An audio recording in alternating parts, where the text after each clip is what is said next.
Two. That nigga knew she was gonna look at his dick. Bingo. Here we go. Thank you. Thank you. She was so curious. She couldn't help herself. What a perfect movie this is. This is a perfect movie. Perfection. I don't think that means what you think it means, but it's a perfection. It's a good movie for guys who like movies type movie. I think it was. Yeah, I got it kind of for what it was. Yeah, it still holds up. It holds up. It still holds up. But it's. I mean, first of all, we watched Robocop, ladies and gentlemen. Ahoy, motherfuckers! Brandon, Jeff, Derek, Rashani, whatever. It holds up because Paul Verhoeven is a motherfucking monster when it comes to making satire of societies. And yeah, New Detroit ain't no different from what we looking like right now. I'll buy that for $1. I love that shit. And every time I heard it, I thought about Irk and Jerk.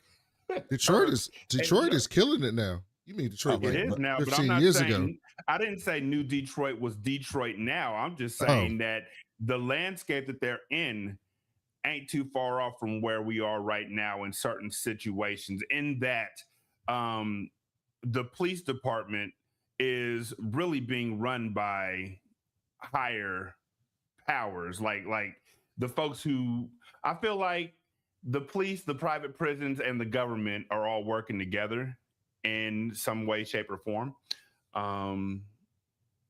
And also, I feel like we are a few steps away from robots coming in. And oh, wait, a robot did come in and plant a bomb that killed a black man a couple years back. So, yeah, America.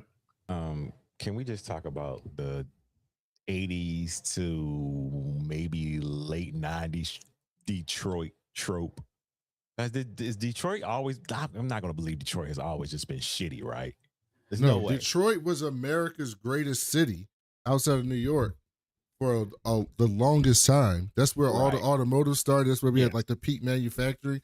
And then when they started making shitty cars, this started really in the 80s. Because then you had Motown, and it was known for music and cultural everything.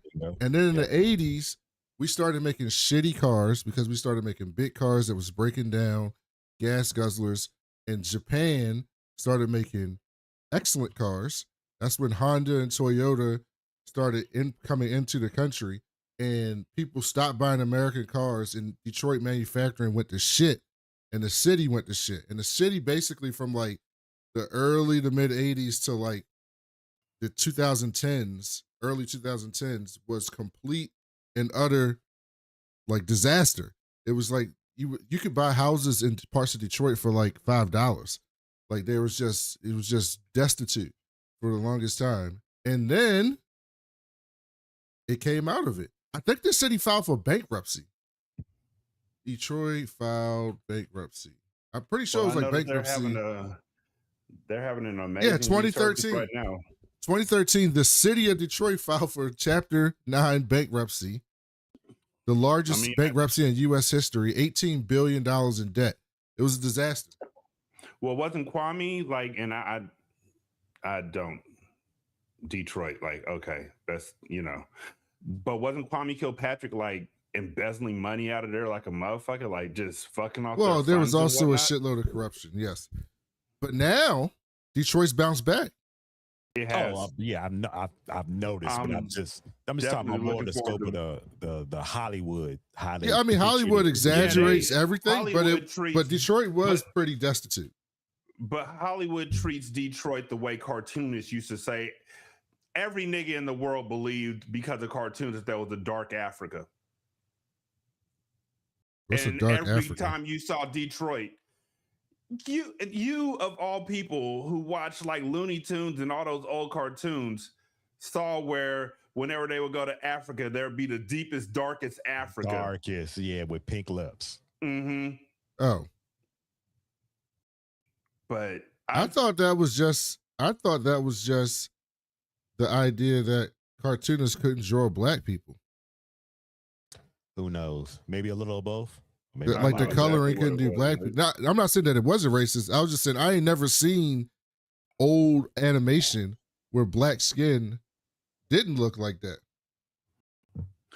I've never seen old animation where they were trying to make dark skin look anything other than a stereotype.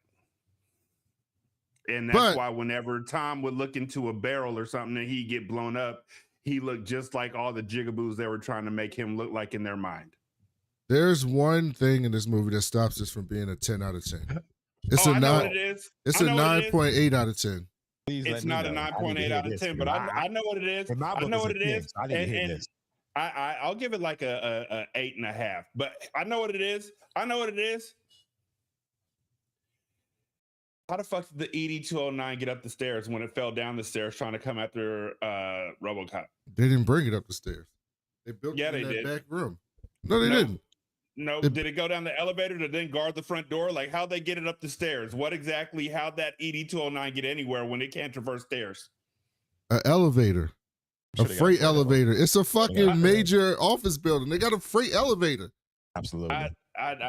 The only reason it went down the stairs because it was chasing Robocop. And it was unsure of itself. Second question. What dirt did Clarence Boddicker have to do to become the baddest motherfucker in Detroit? Because when he first stepped on the scene, ain't that motherfucking Abe Froman? Like, when he first stepped on the scene, or whatever the dude's name is from that 70s show, but when he first stepped on the scene, there's no way he had the fear and respect that he had as New Detroit became what it was. Yeah, you know what? I had that same feeling watching it this morning. I was just like, wait a minute, how did he become the man? Like him? Didn't they say he killed 31 cops? They said that in the beginning, when the first news pieces they talked about him. They said this man killed 31 cops. Cool. That's how he got the clout. I'm saying, fresh off the scene, how did we get here? Like, he looks like the equivalent of Michael Douglas in Falling Down. That's what I think of whenever I look at him. Oh, they did that on purpose. So they gave him glass so the director, who had a connection to the Holocaust, thought that he looked like one of the generals in the for the Third Reich. And so they gave him glasses to make him look a little bit more like that. So they wanted him to appear as like this smart, evil motherfucker. And so they made him look like that on purpose to look kind of like that. But that is not why this is not a 10. It's a 9.8.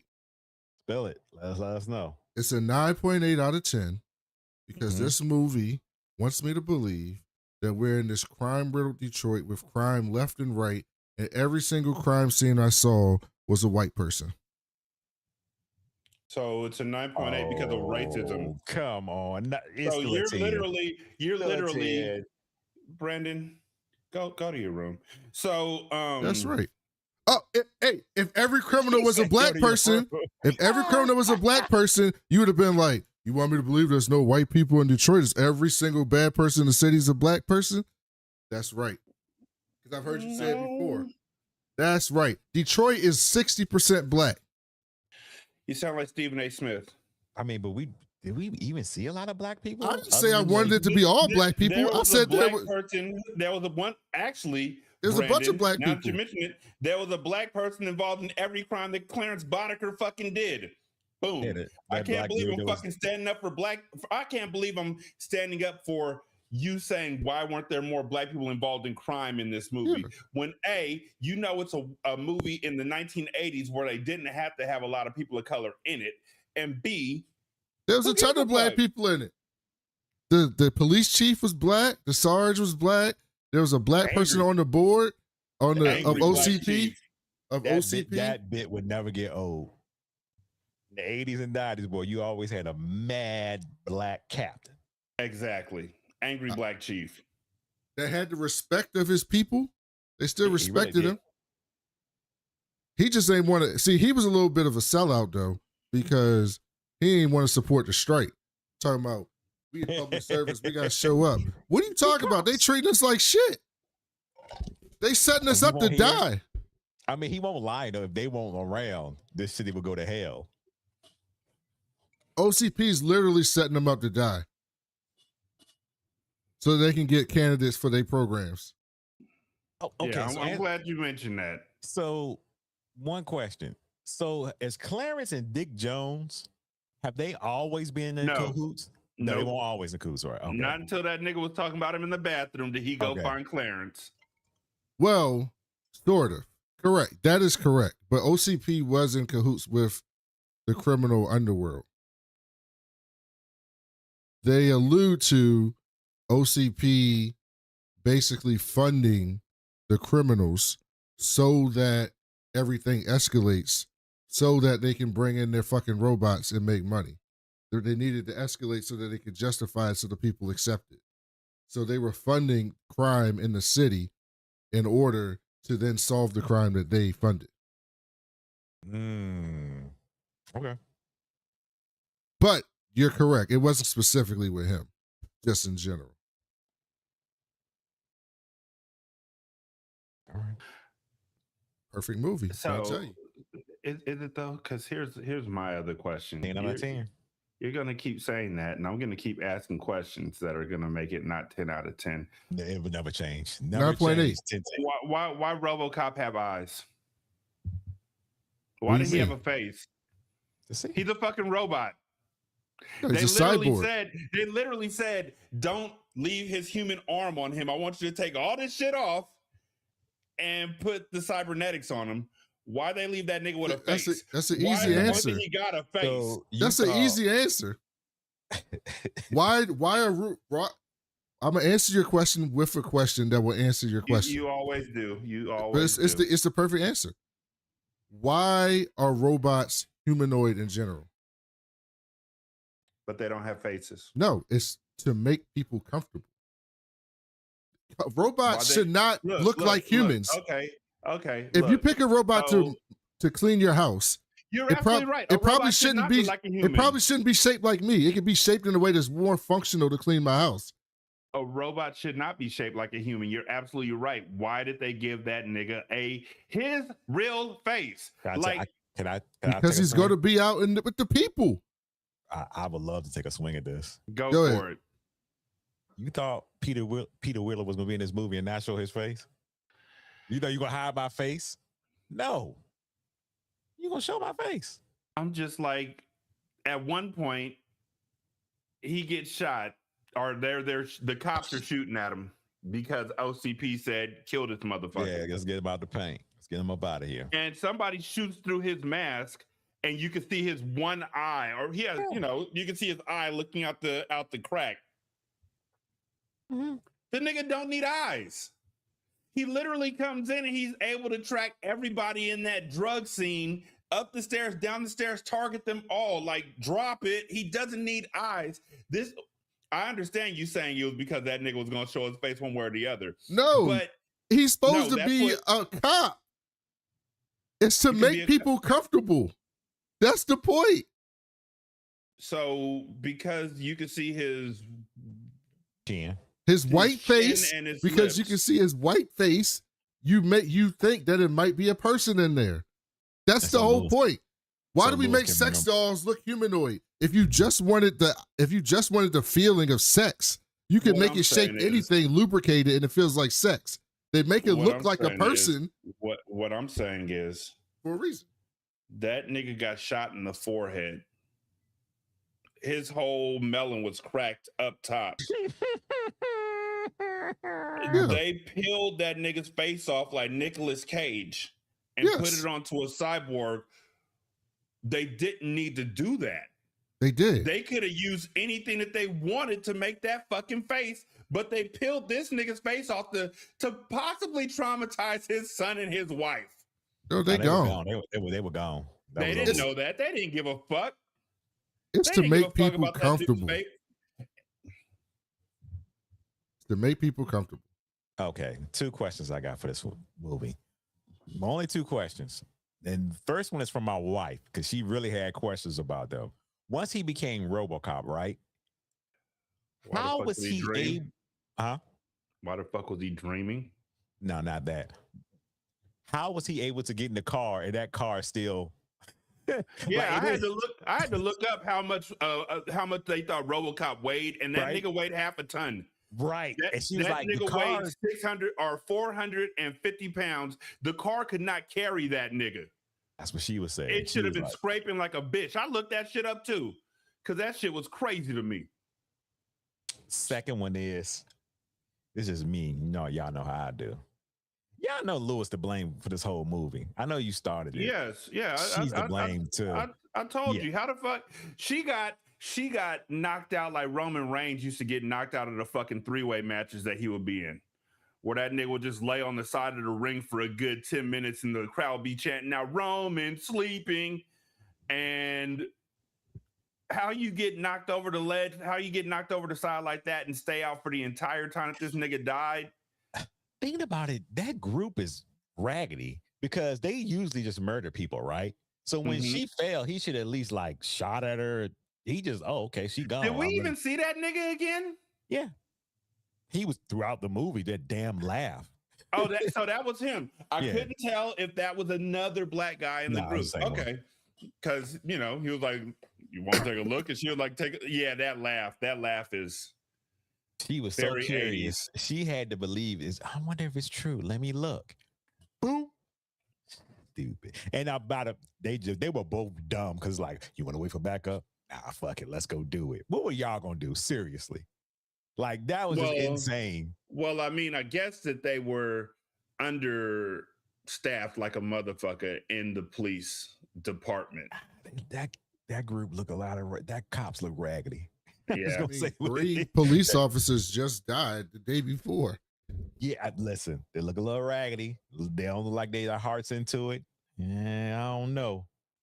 My heart wouldn't be into it if 3 policemen died the day before and another 6 died like 2 weeks later. But look, I'm deadly serious about this shit. They literally showed his memories, but they showed them literally loading bios and IDs and all that kind of shit like he was a fucking arcade cabinet, including the dot matrix square screen, the green screen that they had as they drilled his forehead on.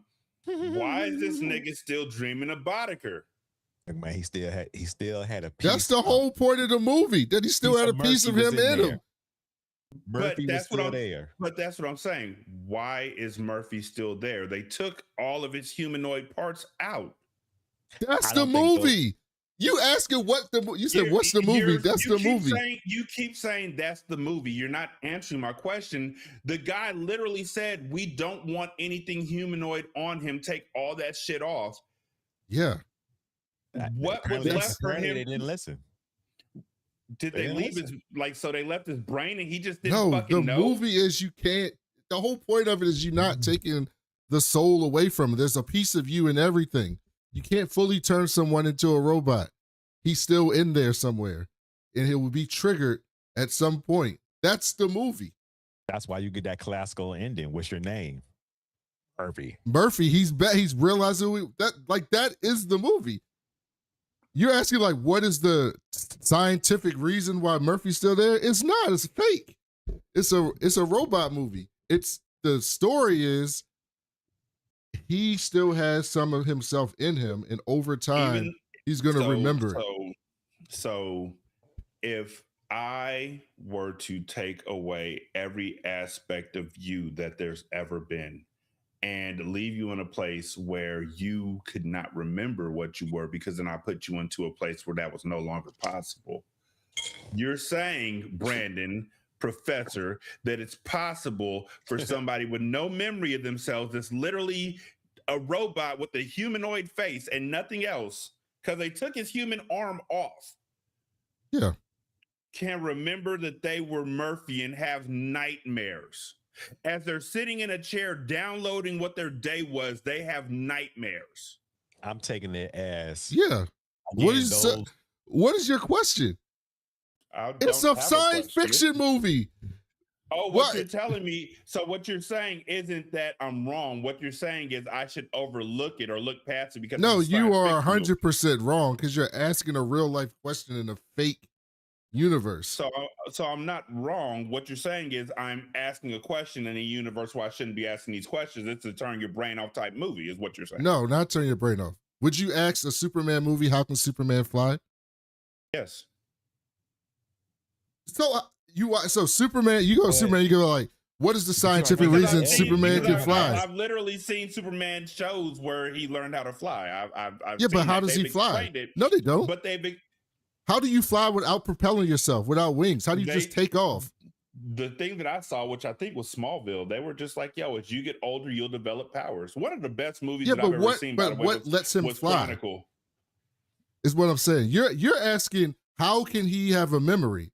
And I'm comparing that to Superman flying. You're not saying that he gets powers of fly. I'm saying, how does he actually fly? So you're asking me how an alien is able to do alien shit, and I'm asking you why a robot can remember when they were a human.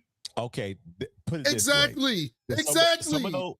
Some of those doctors, whatever, fucked up. And as the movie goes on, when Lewis walks up to him, do you remember me? Do you remember who you are? Little nuggets were dropped, and he would sit there and get that blank look, and then the dude was like, "Oh, we killed you." So apparently they didn't do their job good enough. See, and if they had just let it progress normally, naturally, to where when he saw Emil and Emil was like, we killed you. Then from that point, he went on back over to their database and logged into their database and really drilled down on Emil and everything till he saw that they killed him. Yeah, I can see how that would then be in his database, but not the memory of them actually killing him. And then after that, he starts hunting these niggas down. Like, how did he know that other motherfucker was in the club? Again, it's a movie. Murphy, what do you mean? He looked it up. Murphy was on a mission. He looked up that the motherfucker would be in a nightclub? No, he looked up the known associates, and then he did a photo search for those motherfuckers. He had smoke. He had hella smoke. But I'm just like, yo, where in that club where they were playing the 80s music that ever 80'd in the 80s. Why would you know he was at the club? Like, you don't have X-ray vision. You don't have a He GPS does have X-ray vision. We saw him. He has heat vision. No, he has thermal vision. Or thermal. But he went to the club where this nigga was and then dragged him out by his hair. Like, how the fuck you find me? Who's snitching? Other than Boddicker, who was like, I work for Dick. Hey, man, that man was letting out. He was telling on everybody. I'm snitching. It was Dick Jones. You want to know what I'm doing? I'm snitching. But I don't mind this movie. I love this movie. This movie is a classic for me. Like I said, it's one of the best Robocops. It's probably in the top 5 of like that ending the 80s era. As far as like action movies, it's probably like in the top 5. Everybody like remembers Robocop. Like that's goated. I mean, Paul did what? This in 87. Then he did Total Recall and Starship Troopers. I mean, that's a hell of a run, if you ask me. And then he did Showgirls, but we don't talk about that. Hey, we should talk about Showgirls though. We really should, because it's really bad, but in a wonderful way. In a wonderful way. So Ed 209 comes into that fucking building and tells the dude to drop the gun. So I think you should do what he wants you to do. So he drops the gun. Ed 209 continues to count the fuck down and then blast that motherfucker. Why do we still have Ed 209? Listen, the lawsuits would be crazy. What are we doing? This is why I'm glad there's no black folks in the movie like that, Brandon, because if there are black folks committing crime, they would have died by Ed 209's hands. Well, the corporation is super evil.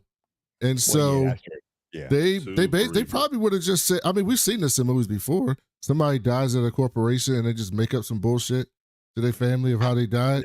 The wife. Why does he look like fucking Swiss cheese? Oh, well, shit happens. Right. At a suit and tie job. And Dick Jones says later in the movie, I don't need Ed 209 to work. You shouldn't have said you shouldn't have did your shit because I had this shit lined up. I don't care if it worked or not. I was going to sell those motherfuckers. We was going to have them everywhere. I don't give a fuck if they worked. Because everybody in that room, after that motherfucker died, was like, and they went to the old man. He was like, and Bobby was like, yo, I got a proposition for you. They had just moved on. from the motherfucker getting shot at that point. I'm very disappointed. I was like, that's all? You just sound like a dad who they was ready for the next thing. Shit. Mm-hmm. He just had to get Ed 209 a little bit of tweaks, a little bit. Just a tweak here and a tweak there. No. Be straight. Ed 209 need to be turned off. Let's shut it down. Let's just turn it off. There's too many, especially in the 80s, there's too many cap guns out there. See, Brad, I see how you roll it. You know, I think I can fix them. I can get it right. Maybe you can get them right. I mean, the next Ed 209 that was guarding the building, he wasn't just mowing motherfuckers down. He was out there chilling. So they might have fixed him. That Ed 209 was literally there to defend Dick Jones against Robocop. That was his whole job. They were like, look at this picture. That's what you're looking for. And that motherfucker who looked like an offshoot of fucking Sinbad and from the 80s, like the 70s Sinbad movie. I forget what the whole thing was, but just fake me out ass, horrible ass 80s graphics for Ed 209. Oh, yeah, they didn't age well, but... But they add to the movie. They add to the whole allure of the movie. Oh, the stop motion? Yeah. It looked like Michael Jackson's Moonwalker. They actually built Ed 209, though. The guy who built it is the same person who did the AT-ATs on Star Wars. So it was practical. It was a practical effect. Oh, I love practical, though. It was a practical effect. They just shot it. In fact, They literally just pushed it down the steps when they did that scene. They built it, just pushed it down the steps. So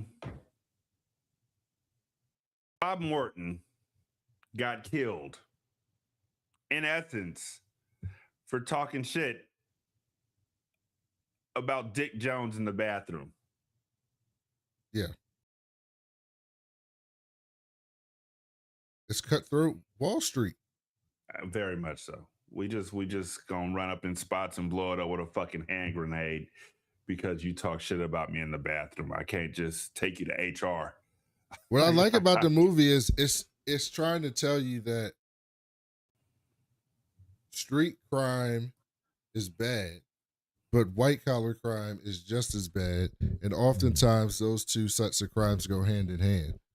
And so they were trying to make the corporate peoples as evil, if not more evil, than the motherfuckers on the street that you saw, just in different ways. That's why at the end of the movie, Robocop kills the street dude with his USB drive in his neck physically, and then he kills Dick Jones metaphorically with his USB drive by showing the video to everyone. Symbolism. I refuse to believe that old man would have fired Dick Jones at that very moment. He was smart. He's like, you know what? If you don't work for me no more, this man can put some holes in you. So. Yeah, he might have known the directive because the directive was nobody in OCP could get shot. So they might have been abreast of that. Could ever be convicted of crimes, but yeah, you ain't got to shoot the motherfucker. You could have just arrested him. Could have, but you know. But technically, he couldn't kill Boddicker because the directive was uphold the law, so he couldn't kill that nigga even when he had him in his hands. He did not need to kill Dick Jones. No, I disagree. In the dick. I disagree. When do cops are allowed to use deadly force? When you're black? No. When are they legally allowed to use deadly force? Legitimately. I said what I said. No. It's when someone's life is at risk. That man had a gun to that man's head. Boddicker was in a room by himself. No one's life was at risk. So upholding the law was to arrest him. In this scenario, that man had a gun to his head, so I'm gonna be your hostage, and I'll shoot you if you try to stop me. And then as soon as he said you're fired, he had to neutralize the subject, so he shot him. It's just like earlier in the movie when he was reading his Miranda rights to Boddicker. If you notice, he didn't turn his recording camera on until after he read his Miranda rights to him. That's when he turned the camera on to record him. So they read him his rights first, and he said everything you can say will be held against you in a court of law, and then he turned his recording on after that. That man follows the law right there. That man Robocop follows the law. That man Robocop. That robot. That droid. That droid, yeah, excuse me. Yeah. Hey, what makes you human? CP3O's cousin. Not a face, nigga. What is a human? Not that. That was a face. That was Murphy. I gotta watch part 2 now, just see how it continues on with Bob Morton being dead. No, I have to carry it out. I have to. I'm not watching it for the show. I'm just gonna watch to see how it went on with that motherfucker dying and everything. This motherfucking. So they made. Oh yeah, they gave the sequel a fucking PG rating. With that kid, I hate that kid. I hate that kid in the movie. Oh my God, that's the reason why I don't watch it anymore. That kid is on my nerves. And the third one was also targeted at young children. Like, why you? Stupid. Like y'all messing up the formula. Yeah, you're doing too much. They made Lewis. The point of the goal of Lewis was to make her as quote unquote masculine as possible. They made her get like 5 different haircuts. Each time she got a haircut, he was like, "You look too good. You gotta get your haircut more. And get your haircut more. Get your haircut more." Because they didn't want the audience to romanticize her in RoboCop. They didn't want people to think, "Oh, this is a budding romance." And so they thought the only way he thought the audience was stupid, and so the only way the audience wouldn't do that is if they made her look as masculine as possible, and then they wouldn't do it. So that's why she had that super short haircut and all that shit. It was completely covered up and wearing the big vest and the bulky shoulder arms. It was to do that, so that you would never think, "Oh, her and RoboCop about to fuck." I mean, but they already did in the first one, so it didn't matter. Did y'all notice the googly eyes? No, I'm talking about the first one. That's what I'm saying. But did you notice like they were kind of like, it felt like they were like looking at each other. See, he was talking about you. No, okay. So can't even see two platonic people can't be in a room with each other without googly eyes. They just have become partners. They just have become partners. But Lewis definitely was giving him like, "Oh, he's cute" look. She definitely was. See, he was right.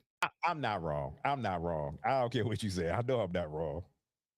Verhoeven was right, man. Can't even look at a woman and a man. They gotta be trying to fuck. I'm not wrong. But I thought that was funny, and to the point that the actress, to get herself into the mode, she was like wearing men's clothing and men's underwear for like while she was practicing for the role, so that she could get like she wanted to get like any femininity out of her to go into the role. I get it. But it didn't work for Jeff. He saw them googly eyes. I did definitely see it. They fucked. Another movie, they fucked. Somebody else's hands. He definitely having an affair. He had an affair on his wife in another movie. Some in other people's hands. I don't even think RoboCop. I wonder if they gave him a robotic penis. Nah. I thought I was bad. Stop. What? I said, I wonder if they gave him one. They gave the motherfucker baby food. They don't give two shits really about this man. It's like, stop. Black man loved that fucking baby food too. That nigga was fingering the fuck out that baby food. Finger spoon. It's like baby food. This tastes good. Have y'all ever had baby food before since you were a baby? That shit is gross. I know of the father who had to try and convince his kid to try. It's good. Is this fucking carrot? Is this plain carrot? The last time I tasted it was definitely the last time, because I was like, "Oh my God, what the fuck?" No. No. You need to eat these strain sweet. Oh my God, I understand now. I couldn't believe I made you. Can't believe I made you eat this. I'm so sorry. Here, suck on this chicken nugget from Chick-fil-A. Pretty much. Oh my God, they're fucking gross. Strained green beans. Baby food is horrible. And that old black man was literally 2 fingers deep into it, scooping it out fingers. It looked like a Coke Slurpee. Is what it looked like to me. Yeah, I can see that. It didn't look like baby food. It looked like shit. Yeah. I can't believe that the second Robocop was literally a PG movie and it was all about a fucking robot that was hooked on dope. It was all about a fucking kid tormenting Detroit. What do we? Oh, Jesus. Okay. Fucking 12-year-old kid just running amok. Oh shit. Hob. Sorry. Okay. So honestly, I enjoyed this movie because I enjoy Paul Verhoeven movies. I still say Total Recall is one of the greatest successes in like late 80s, early 90s film history. And Starship Troopers is above and beyond once you know exactly what the fuck you're watching. Yeah, I gotta admit, I used to hate Starship Troopers, but I love that fucking movie now. So man, look, it grows on you like a motherfucker, especially. So look, once you realize that it wasn't a mistake that Doogie Howser was wearing that fucking hat at the end when he was like, "They're afraid." These niggas is Nazis. Jesus.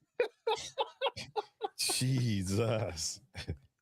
These niggas looking like the fucking intro to Bionic Commando. These niggas is Nazis. What the fuck? Do you want to know more? This was supposed to be 2043. Oh, that's when this is supposed to happen? Because it looked like 1987. So it's 17 years from today when it's supposed to happen. Uh-oh. Yeah. Uh-oh. Yeah, nah. I wasn't even... The thing I was worried about more than Ed 209 was that fucking anti-armor gun that Boddicker was just giving out to all his psycho friends. Yeah, boy, it was Christmas, boy. They were happy. Mm-hmm. They lit that straight up. That looked like fun, though. I'll buy that for $1. Like, if I could destroy a building with no repercussion, just like if a building was going to get demolished and it was like, hey, we're going to do an auction and you get to come in and blow that shit up. That shit would probably be fun to go blow up a building. You don't think that'd be fun? I'd do it. Especially if I could use like a cool weapon like that. Boom, let's see it explode and blow. That'd be cool as shit. But they was doing that shit on the street with people. Exactly. That would look dangerous. Out there with the loonies. That looked very dangerous. And they had was that where they had the scene where it was like, I'll buy that for $1? They had that over and over again. Yeah, that was throughout the movie, so it probably was. And actually, I'm curious now. I don't like playing the fucking game, but I gotta go play not the Running Man. What the fuck is that game where you're going through the fuck? I gotta go find it now. But there's a game where they literally say, I'll buy that for $1 in the game. And now I got to find out if they carry that over, if they had to. That game had to have come out in the 90s. What is that game called? Now I got to go find it. It was like a dual joystick shooter where you were in a game show like the Running Man and things kept trying to shoot you and there were like weapons all over the screen. And the fuck was that game called? Yeah, because I'm lost on that one. Y'all talk about yourself. I'm gonna find it real quick. So you know the scene where when Robocop went and saved the public the mayor and shit from the building. Yeah. That was being held up by the dude who wanted his job back. Yeah, but he wanted his job back. So that's based on real life. I believe I remember hearing about that. Yes. It's in San Francisco. This dude held this supervisor and the mayor hostage, and he went in there and killed them both. Yeah. But they made a movie about it called Milk. with Sean Penn. And so that was literally trying to make fun. And by the way, the guy who did that, he went to when he went to trial, right? He tried to get it removed from murder to like manslaughter on an account of like some type of mental issue. And his mental issue was that he was fucked up because he's been on he was only eating Twinkies. And the Twinkies fucked up his some type of balance or something like that and fucked him up. Wow. Hey man, look, whatever works, I guess. So that's why they had him eating a Babe Ruth in that motherfucker. Yeah, he was killing that shit too. I think I remember that because when we had did this shit, he had brought that up. So yeah. I thought that was fucking funny. They had that man eating a Babe Ruth instead of a Twinkie. You gotta be a diabolical motherfucker to be eating baby Ruths, but hey, that's Babe Ruths are disgusting. Thank you, sir. I've never met a person who liked Baby Ruth, but like real talk. I've never met anybody who was buying that shit. Are they even still around? I ain't even look down at the candy bars to ever see it. I know Snickers are still out there, but Baby Ruths, I don't know. So at the trial, psychiatrist Martin Blender testified that White had been depressed at the time of the crime and pointed to several behavior changes indicating White's depression. He had quit his job, shunned his wife.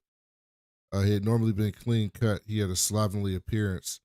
While he had previously been a fitness fanatic and health food advocate, he began consuming junk food and sugar-laden soft drinks like Coca-Cola and specifically Twinkies. So they wanted it to get moved down to manslaughter because he was drinking Coke and eating Twinkies every fucking day. Man, look. They'll be coming out here talking about that shit. You can turn to Big Mama, but you know what you was doing. Shit. So that was some cool satire in the movie. Also, there was two versions of the film. Because originally it was going to be like an M rating, and they had to get it down to an R rating. And then they had to get, because of the violence. Yeah, because the Murphy, when they shot him up. It's two, I know it's two different ones. Smash TV. I think I remember hearing that game. That's what the game was called, Smash TV. And yeah, it came out in 1990. This movie came out in 87, so they took the I'll buy that for $1 and they put it onto Smash TV. But Smash TV was like a offshoot of sorts from The Running Man. Oh, okay. I swear, if y'all saw it, you'd be like, "Oh yeah, huh?" Like I feel like the name I feel like I saw it in the arcade, like Smash TV. I just feel like it was listed as in 1997. It was voted as the 6th best arcade game of all time. That's what's up. But yeah, Verhoeven wanted the excessive violence because he wanted it to be like satire on how much it was so over the top that it was just like, okay. Like the scene in the liquor store. Mm-hmm. It was supposed to be that like these motherfuckers were so happy that Robocop saved the day, but he caused way more damage than what the fuck was in that safe. Like if you just given him the money in the safe, you'd have been less broke than Robocop coming in and shooting your store up and destroying the whole fucking thing. Who's gonna pay for this? Also, it wasn't shot in Detroit. The skyline and the city skies and everything was Dallas. Of course. Oh. Tricky Hollywood. It was Dallas. I'll buy that for $1. I could have swore that also showed up in The Running Man somewhere. I didn't watch The Running Man. What? The new one? I didn't watch the new one. No, the new one's cool. The new one's really good. Really good. It is really good. Yeah. No. I've seen the original one, but I haven't watched the new one. The new one was good. I enjoyed it. I do remember. So my favorite part of this movie, well, not my favorite part, but one of my favorite lines is when Boddicker walks into Bob's room or Bob's house when Bob is there with the two women sniffing cocaine off of one of their breasts, which was one of the most awkward scenes I've ever seen because the other one was just laying on his back like, me next, Bob. But when Clarence Boddicker walked in there and said, bitches, leave.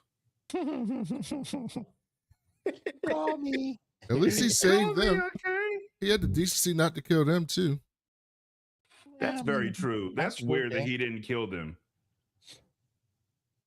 Because it seems like he would kill them without hesitation. Why did Bobby have 75 TVs in his house? That's also a great question. Hey, listen. Very 80s. Yeah. I don't know what that was, but a lot of TVs maybe meant you was wealthy. I don't know. It's just weird. He had a wall of TVs. What's going on here, homie? For no reason whatsoever. Is that what they thought the future would be? They did have discs. They did have DVDs. I remember because he put a DVD in to show Dick Jones talking shit to him. And I mean, they had downloading because he downloaded information to show where Dick was saying, you know, that he killed Bob Hoskins, and he was uploading information about Clarence Boddicker's whole gang in 87. See, prophetic. He had Find My iPhone connected to Robocop. Tracking folks. So they can find him wherever he was going. Robocop. Yeah, Robocop. He was tracking his ass. Damn. Where did Robocop? I want to know where Robocop went when he was off of work. Did he just go sit in that chair? He went in that seat. He have nightmares. And he's making all them crazy ass faces. I'm like, shit, we're going through. Honestly, Robocop in this day and age feels more like an episode that would have been on a episode of Black Mirror. Yeah, you're not wrong. Because they did the dystopian very well. And I mean, Brandon, if you're brave, next time you talk with Chanel, ask her about what she thinks about dystopian Detroit. I'll never make that mistake again. I talked about it for The Crow, and she was furious. The Crow was in Detroit? I don't remember that. Hell's Night was in Detroit. I didn't realize that. Devil's Night was very much in Detroit, and she didn't like that shit at all. Detroit. I was like, Jesus Christ, yo, what is this Detroit thing? Y'all, Hollywood, y'all killing me. Man, it was the best. Just everything's on fire because Detroit. Why not? The best thing around that time was Axel Foley. Just think about that. That was the best thing coming out of Detroit. I never understood. I never understood why that nigga go to Beverly Hills. I never understood why people get upset about that. When I see when people ask me about The Wire, I'm like, yeah, that's what Baltimore looks like. That's what parts of Baltimore look like. Because they didn't put any extras on it. It was just Baltimore. They just went to the vacant and just used it. What you mean they put extras on it? Yes, they did.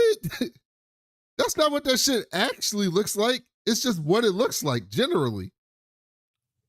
It's just what it looks like. When I went to Baltimore, because when my aunt flew into DC, all she wanted to do was go to Baltimore so she could see where they filmed Homicide. That was it. That was her whole thing. So we went up to Baltimore. We had some blue crabs and shit like that, and it was great.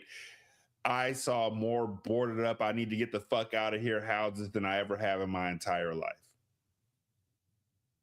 Yeah, but they're right around the corner from nice houses. It's not like blocks of that. They're just like here, and then there's like people living here, and it's like here, and there's like people living here. It's I did not want to be in Baltimore after nightfall. Let's just put it like that. Unless I was at the harbor. Baltimore, the harbor.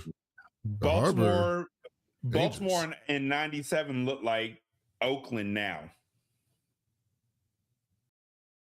Well, the problem with Oakland is too many people are priced out of the housing, so they're homeless and doing whatever they can. Well, also a lot of people left. If they actually gave them a living wage and an ability to actually take care of themselves, then there wouldn't be nearly as many tent cities in Oakland as there was. And if there wasn't as many tent cities as there wouldn't be nearly as many robberies and people breaking into vehicles to try and survive.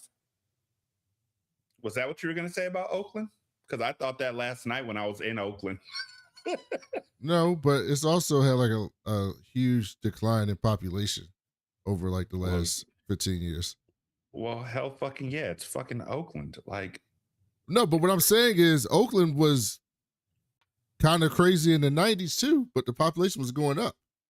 Yeah. In and the then 90s. The price of the thing about Oakland, people are leaving Oakland because it was, like you said, in the 90s, it was crazy, but the population was going up because the housing cost wasn't astronomical. But now Oakland is like the cost of housing in Oakland is more than what people can afford. Plus, they're still just. And they lost all their teams. And That too. We got one of them motherfuckers and we don't even want them. Well, that's because y'all know they're gonna be gone. It's just a rental. They just rental. Stay in there overnight real quick. Apparently, we're building a baseball stadium in Sacramento now. Without having a team.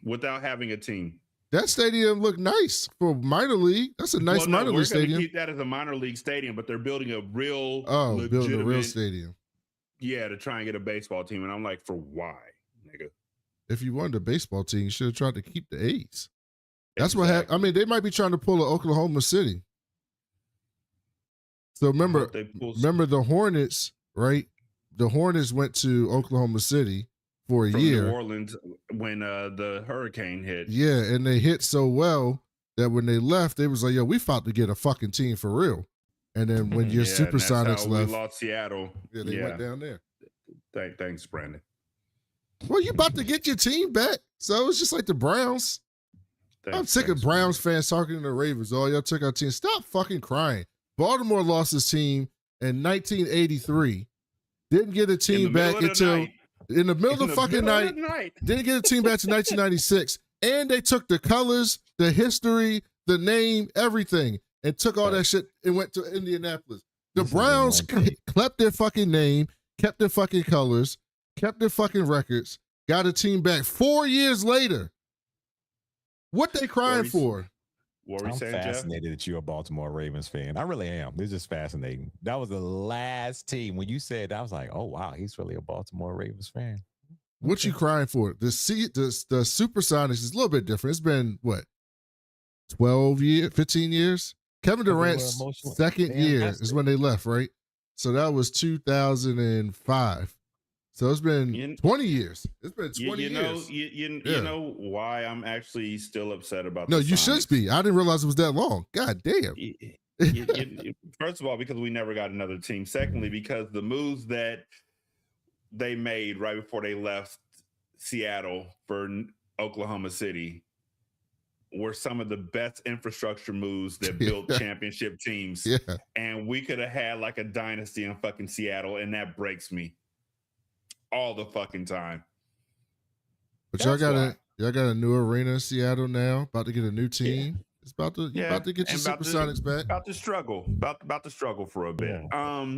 So this isn't the movie I was gonna pick, but I was watching Friday Night Lights a couple days ago. I gotta say, I have never wanted so badly for the team that was supposed to be the villain team to whoop the team's ass. I have never wanted so badly. You caught that, right? You caught it, right? It's like, why they even villains? Because they black? Is that why they black?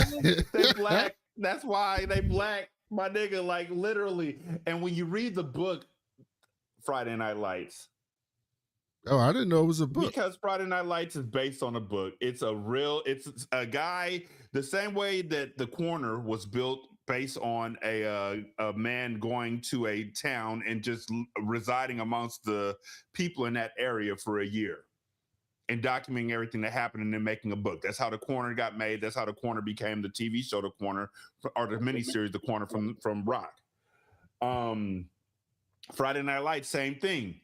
But a white man went into that town and sat there and reported it so bad that the white people in that town were furious because they kept calling the black people in the town niggers.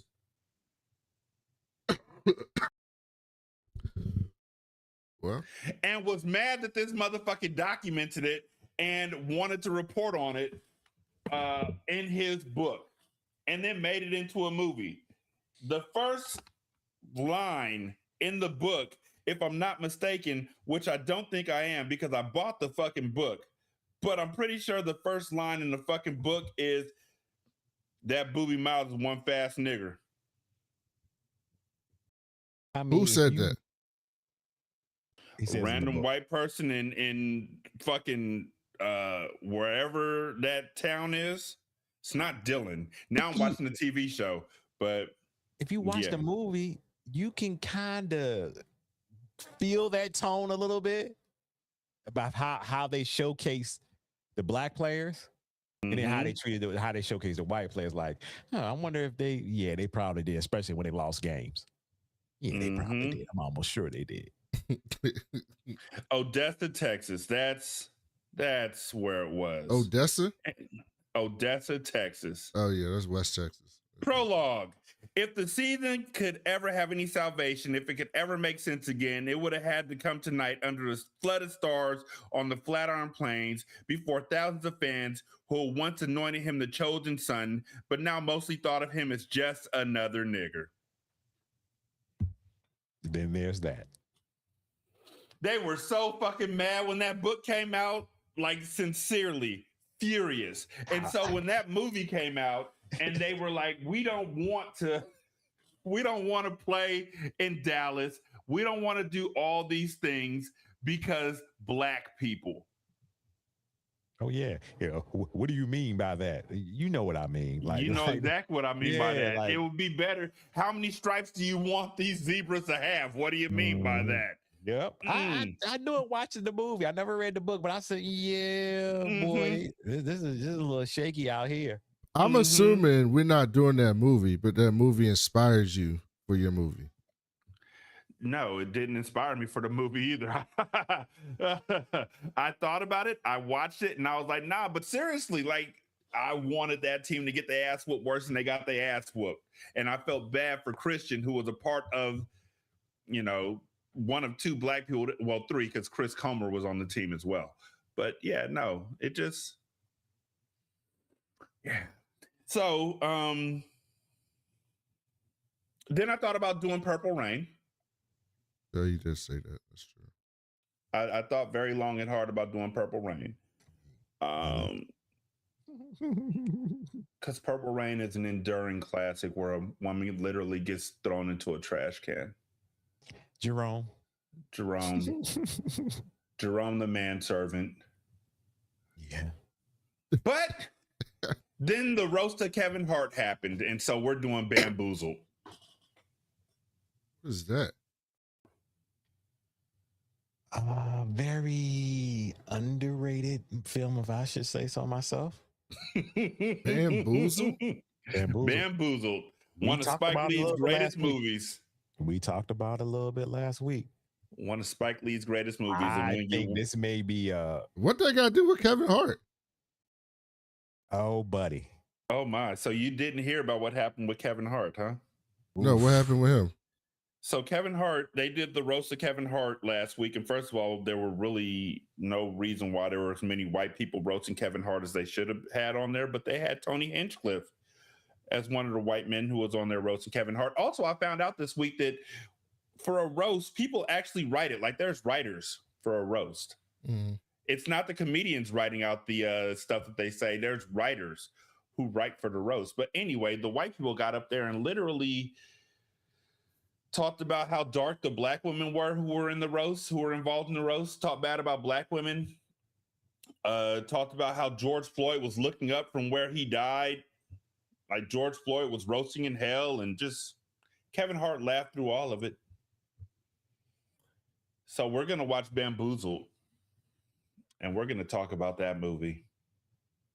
Because if there was ever a tap dancing time to talk about a nigga, it's now.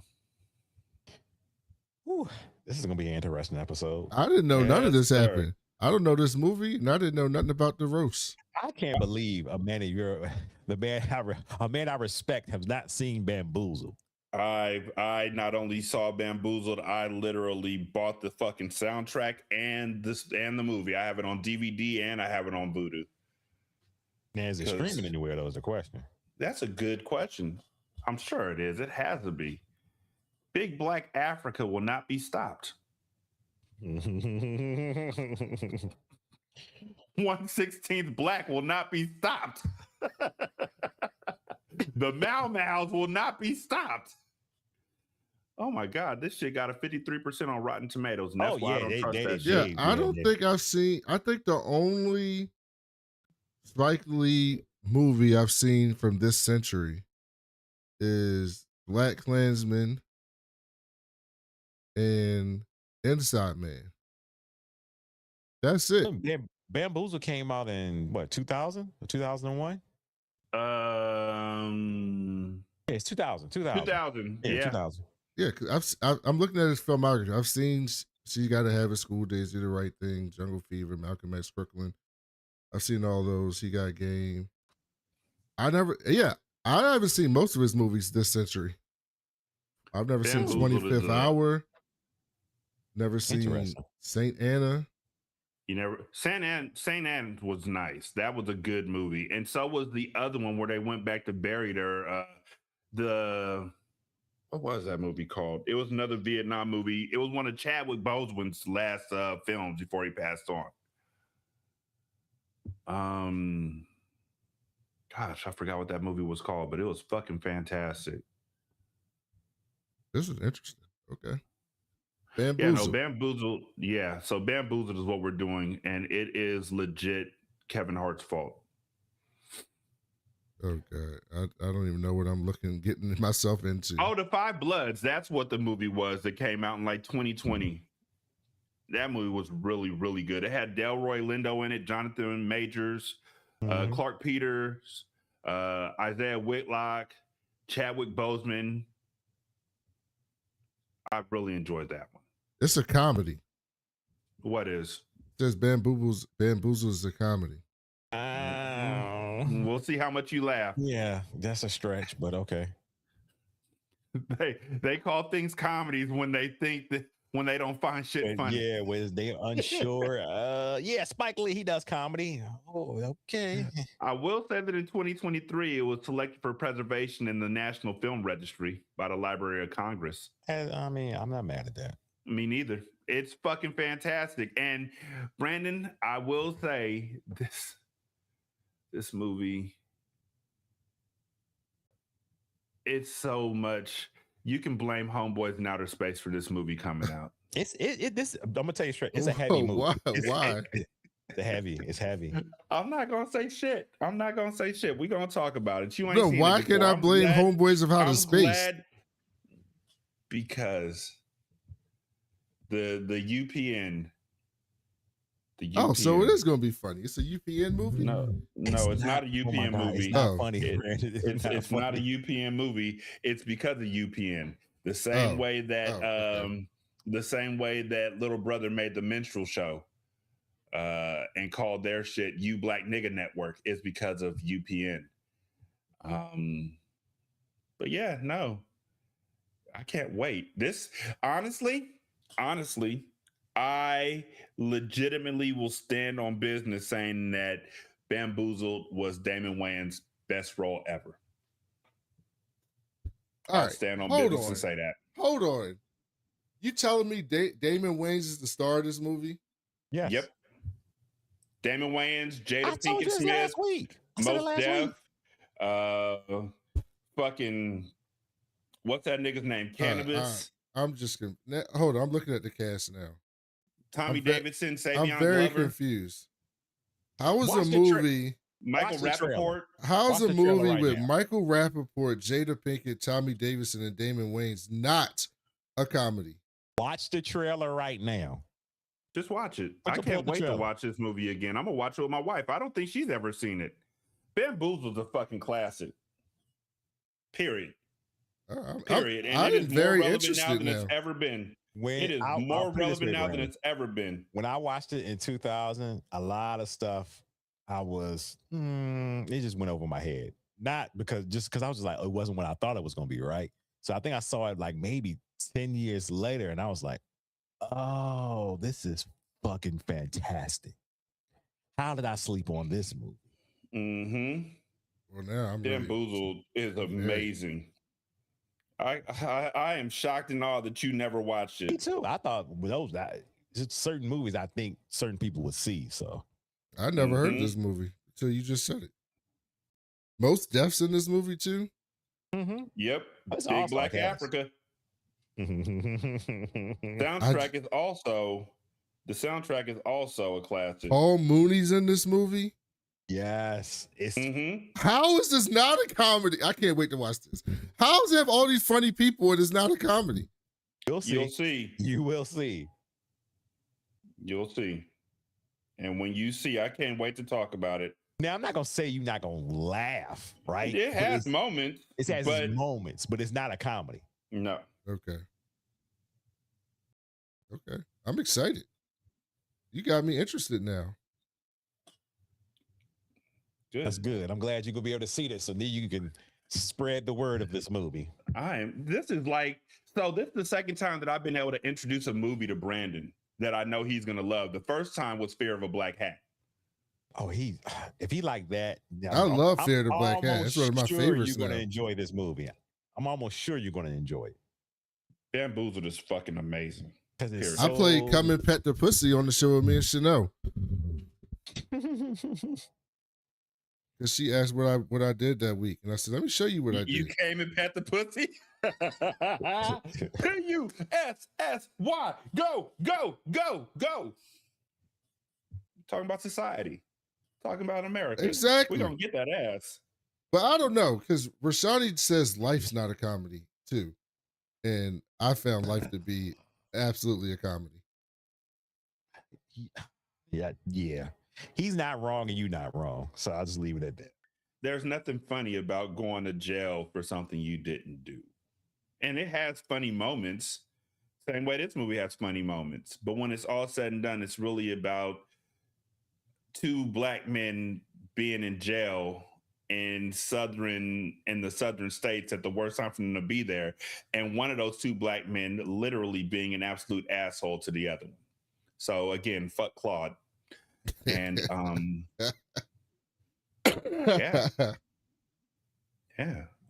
fuck Claude, like always. If y'all want to know why, again, I laid it all out. This for those of y'all who are watching on YouTube, let me just say this for the record. Hindsight has not always been like this, like it is on these live shows. I used to write notes, like 7 or 8 pages of notes, and lay out why this shit happened. And then I got tired of being that dude. So we just discuss movies now. We discuss it. But I used to lay into movies, really just analyze a movie. So if you're interested to see what it used to be like, go on Spotify or go wherever you see movies at. And we used to take turns, if you remember. Yeah, and I used to take notes on your movies too. Take turns. That's true. You did. We used to we used to take turns on who led the show, based on who movie it was. Yeah, I would take notes, and Brandon used to hate it too, because every movie that he would pick, except for Elf, because that movie's just fucking awful. I didn't pick Elf. You did that. Did I? Yeah, you picked Elf because you picked Elf because I said I had never seen Elf because I always thought it was ridiculous. I had never seen it, and I thought it was ridiculous. The only funny part was that nigga getting hit by a car. So, but yeah, Bamboozled. How long is this movie? Oh, it's long enough for you to get the point. 2 hours and 15 minutes. Yeah, trust me, Brandon. It's gonna fly by. But you won't even know once you start going. You won't even. We'll know when you see this movie because you're gonna text us. I'm sure you're gonna be fired off of that. Watch it with Brandy and your mom and her mom. Watch it. Honestly, watch Bamboozled. I don't know if I can watch that with them. I am amazed that you have not seen this. I'm gonna watch it with my wife tonight. I watched Michael with them, and they didn't understand why I didn't like the movie. Most folks. You know what I did watch a couple days ago that was really good? We watched In the Gray, the new Guy Ritchie movie with Jake Gyllenhaal and the nigga who plays Superman, Henry Cavill. Yeah, that was really good. I mean, Guy Ritchie usually hit, so it's not as good as The Gentleman, and it's not as good as Snatch, but but it's pretty fucking good. Like I saw that, it was one of those I'm grinning all the way through this movie type movie. Like it's hard to be snatching The Gentleman. That's just I think I think Michael has the biggest discrepancy between critic score and audience score of any movie ever. Because black folks are going to protect the Michael Jackson movie regardless. I'm sure niggas made accounts just to log in and change their fucking score and bump it up. 39% to 98%. Actually, I ain't even gonna say white people. I'm not even gonna say black people. I'm gonna just say the fucking world. Everybody fucking loves Michael Jackson. You ain't gonna say nothing bad about Michael Jackson. I mean, for the I thought this was weird to me. I thought people that love Michael Jackson would be the most mad at the movie because you don't learn nothing about the motherfucker. Okay, listen. After me seeing the movie, I get it. It's nostalgia. I get it. Yeah, it's a 2-hour music video. The people who already know Michael Jackson ain't gonna get anything from watching this movie except for a memory of Michael Jackson, and his nephew did excellent with it. Yeah, he did. The people that I was in there seeing the movie with, you couldn't help but, you know what I mean? That energy, everybody was just so into it, and it was a mic. So on that fans, scope, I get it. But if you're a critic and you watching it as a film, I can somewhat understand that too. The big thing is going to be, what are we going to do with this sequel? Because we got all the, you know what I'm saying? We got all the fun, the highs up. What we gonna get with this? Yeah. Did you notice Colin Domingo's prosthetics? Oh, you were awful. He looked like the Green Goblin on Spider-Man. Like, I get the way y'all were trying to go with this, but y'all overdid it. They overdid it. So I'm circling all the way back to Friday Night Lights. These people threatened violence against the author for this book. Who's threatening violence against the author?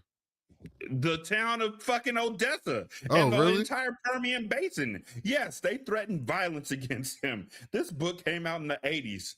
Why is that not shocking though? That's none of this is like, oh my God. Like, it's like, is it supposed to be based on a true story?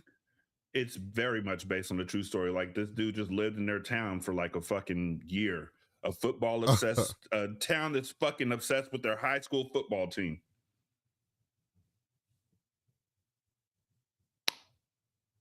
And that was always weird. It was voted the 4th greatest sports book ever written in 2002. That was always weird to me about racist. I feel if I was racist, I was racist because I think racism is okay. So I wouldn't be upset when somebody calls me a racist. I feel like, what do you mean? That's just true. I worked hard for it. What are you talking about? That's just true. Why would I be upset that you said that? I never understood that. When people get upset when you call them something that they obviously are. It's such a weird dynamic to me. Racism is just dumb. It's so dumb. Dumb. It's the dumbest thing ever. This town is racist. I'm gonna sue you because you wrote a book saying this town's racist. Was the town racist? Yeah, it was racist. They also not only is it that the town was racist, but he laid out stats that literally made them to be the worst white town possibly in America. Because in 1983, he quoted that an article in Forbes magazine that named, or Newsweek magazine, that named Odessa the murder capital of the USA because they had a record 29.8 murders per 100,000 residents. And it's all white people, so they were hot as fuck. It's the Wild West. Telling our truth. Oh man, they still got dudes out there. They got beat by Dallas Carter, which they did not. But Dallas Carter's an all-black upper middle class high school. That's what they also don't portray in the fucking movie. That Dallas Carter is an upper middle class high school full of black people who are also upper middle class playing against this poor white. Dallas Carter is not upper middle class. It was back in the 80s. Fuck no, that's just in South Dallas. That's in Oak Cliff. That's like That's where black people live. Yes. Oak Cliff. It's being gentrified now. Oak Cliff is being gentrified now. Like white people moving into it because they got those nice craftsman homes. Back then, it was the best high school football team in the state, if not the country. Yeah, well, the best high school football team in the country now is Duncanville, one of them, and that's so a lot of the black people that got pushed out of Oak Cliff, which is South Dallas, moved further south. Not pushed out, but like you know how every city, like some black people who get better jobs or get their they graduate college, they move into like a suburb of that city, and it's the black suburb of that city. So like in Baltimore is Baltimore County and DC is PG County. Like every city kind of has that.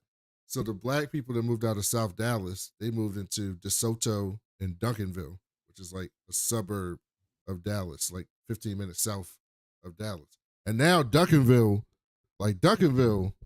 be cooking people. Like 15, 18 dudes go Division I every year. Every single year from Duncanville. It's a public school. But Dallas Carter's still there. It's still Sha'Carri there. Richardson went there. It's still there. Oak Cliff. I mean, yeah, that makes sense. She went. I mean, I think she's from Oak Cliff. But that ain't up. I wouldn't call that upper middle class at all. No. So what you're really telling everybody is that Friday Night Lights, the movie, is very far different than Friday Night Lights, the book. Yeah. I can't see a way that was upper middle class. Except for them getting their ass whooped. That's good to know. Because I actually I love the movie. The movie's like one of my favorites. I watched the movie. I've never seen the show. The show is amazing. About this? I'm gonna tell you something. I think the show is better than the movie. Yeah, me too. Oh, really? Yes, because even with when they change pretty much when Michael B. Jordan come, it still holds up. It's still like it's a very good show. That's another reason why I'm so glad I have the Super Box, because it's on there and I'm watching it religiously, like nightly. If you ever get a chance, somebody should do a spin-off show and talk about the Dallas Carter team. They made a movie about it. Yeah, I do remember. Oh, they did? There is a movie about it. It's called Carter High. Yes. There you go. Really? Never watched that. I know it's out there. Yep. Hold on. So the same guy who did the movie, Charles Peter Dutton? Berg. No, yeah, Peter Berg did the movie Friday Night Lights, and then he decided to adapt it for television because he felt like there were things from the movie that are from the book that he couldn't fit into the movie. So he decided to fit it into the book, or fit it into the TV show rather. Yes. TV show is fantastic.